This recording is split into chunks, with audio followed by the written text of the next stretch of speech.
More Kenyans die from road accidents as compared to terrorism. Records from the National Transport and Safety Authority state that Kenya, loses an average of 3,000 people annually on our roads, while 4,800 more survive with serious injuries. Yet for the survivors, more pain is inflicted when seeking justice. While petitioning the Law Society of Kenya, they branded lawyers as thieves. They now want the arrest of lawyers involved in embezzlement of victims' monies. And without fear or favor, I will well. It's a profession that demands sobriety and fairness for justice to prevail. However, hundreds of road accident victims have fallen prey to lawyers when it comes to compensation. Back in 2008, I was involved in a road accident. Up to date, I have not been compensated. Na tunauliza, hiyo pesa ambayo huwa inatoka insurance, nani anakula hiyo pesa? Lawyers who have eaten clients' money, actually you realize that lawyers eat people's money, not only in accident matters, in many other aspects. The law anticipates that, and that's why we have the disciplinary committee, we have the Advocates Complaint Commission.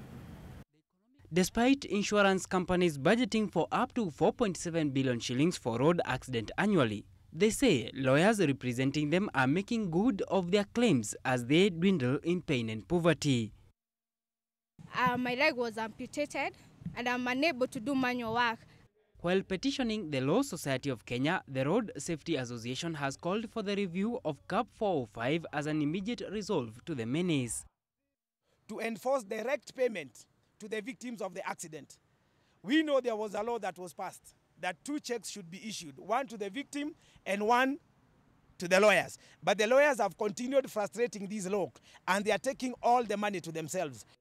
But according to the law, the due process of acquiring the claims has to be followed. Who then determines who gets paid?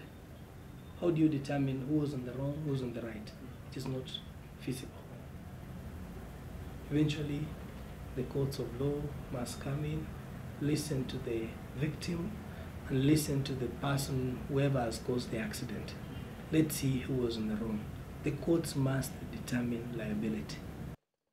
The Advocates Act establishes a complaint commission, the purpose of which is to investigate against law firms and advocates who commit any form of misconduct or malpractice.